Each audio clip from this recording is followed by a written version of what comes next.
Joe Biden has done an extraordinary job as president. Among other things, there have been more jobs created in the last 3.5 years than under every Republican president since World War II. And the U.S. economy is absolutely the strongest in the world. But Joe Biden has not been successful in getting people to know that. In fact, a survey by The Guardian found that 60% of Americans believe the U.S. is in a recession, which is absurd, but it also is reflective of how very large segment of the American public does not listen to reliable news organizations and instead puts its trust in organizations that have well-established track records for making things up or distorting the facts. And Biden himself is a man utterly without charisma, unlike Donald. So, and finally, a number of candidates around the country for state offices, for Congress, for the U.S. Senate, have polling showing that he is dragging them down. So, not surprised that Biden has decided to step aside, although for him, I'm sure this is horribly painful given his performance. It also means that his record in history will be the best economic performance of any U.S. president since FDR. This is quite an extraordinary moment.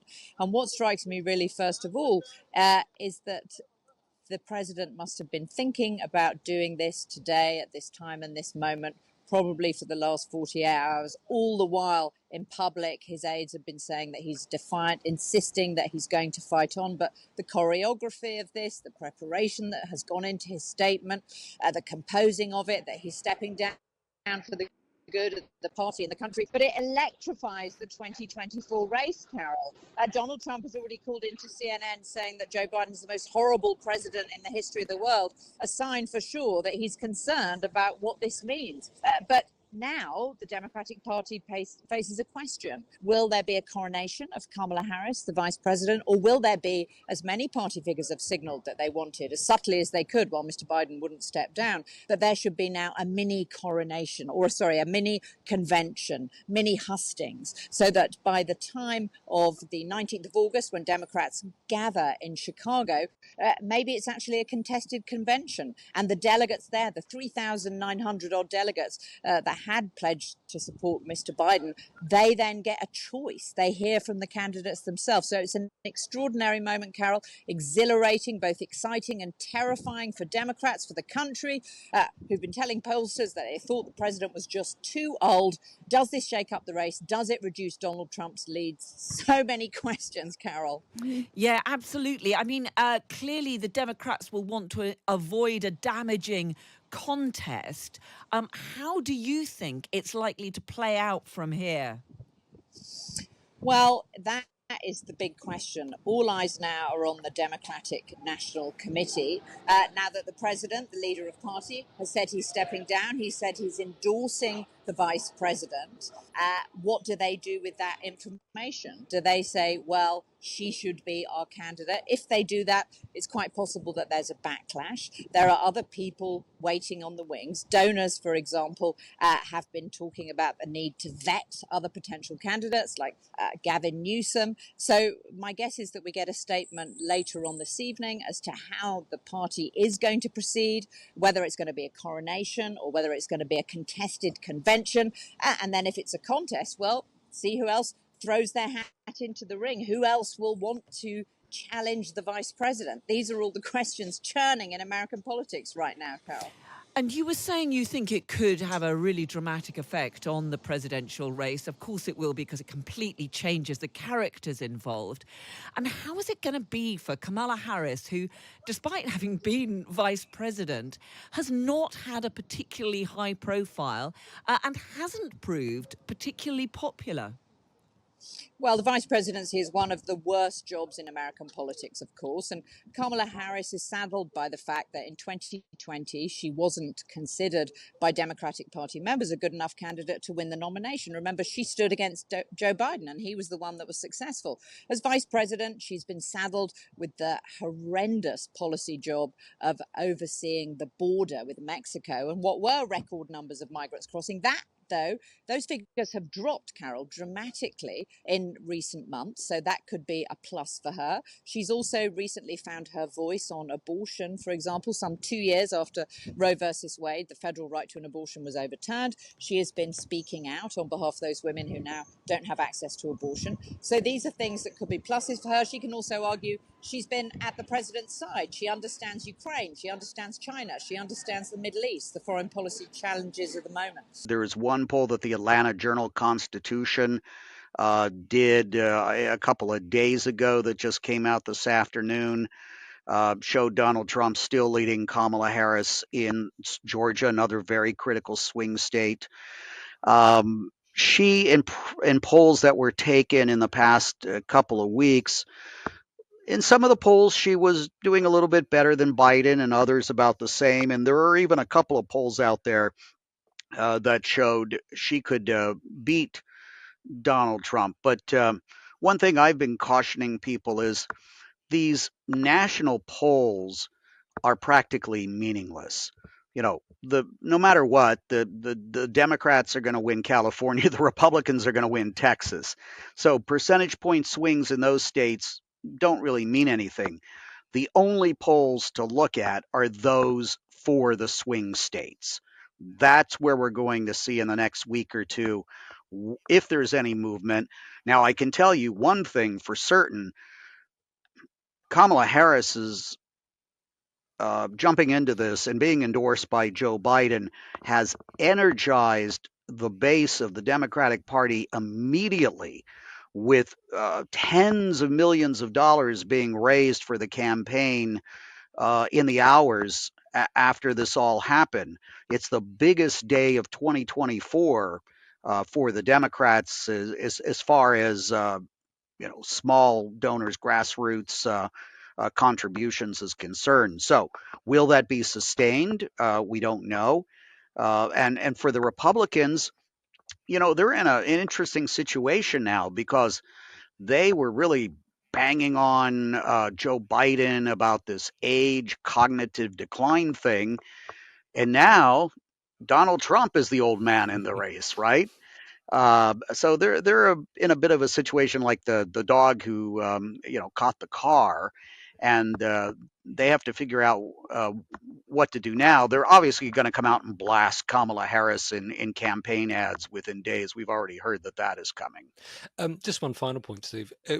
Will there be any kind of inquest, do you think, in the Democrat Party about how Biden was allowed to continue for so long, really right up to a couple of weeks before the convention, when it was pretty clear that he certainly was not perhaps in the health to contest the election, let alone last in one of the most demanding jobs in the world for another 4 years? Or does American party politics not really work like that?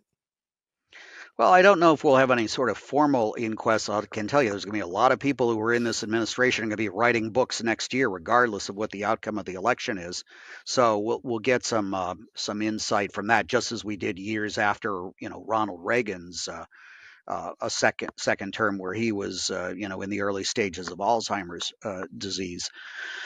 And I have to say this, I a number of years ago, early when Joe Biden was on the campaign trail in 2020, and I was also covering the White House the first 8 months of the Biden administration, and we were interacting with him on a frequent basis.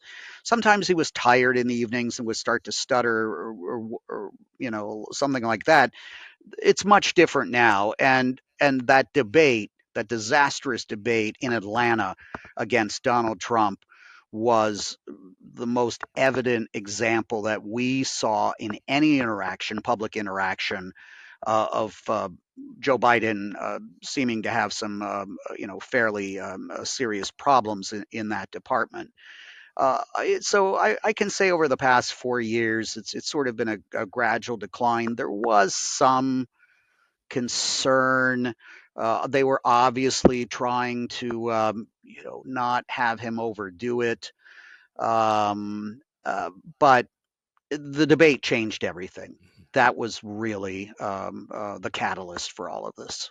I've seen some ads on social media already. I suspect they might actually be spoofs rather than the real thing, talking about her as the anti-Trump and comparing her actual actions in her political career with those of Trump. Do you think that's the way it would go, an anti-Trump type campaign? Well, I think it would have an anti-Trump element, no question about that, and that it would be advantageous and strategic for the Democratic ticket to draw stark contrasts with Trump and to note morning, noon, and night that Trump is a convicted felon who tried to overturn the 2020 election. Those are marks against him that are going to be hard to run away from. The other thing that I think is important here is that Trump picked J.D. Vance as his running mate. That means that Trump is doubling down on his voter base. The white, without a college education voter in the deindustrialized heartland, what we call the forgotten regions.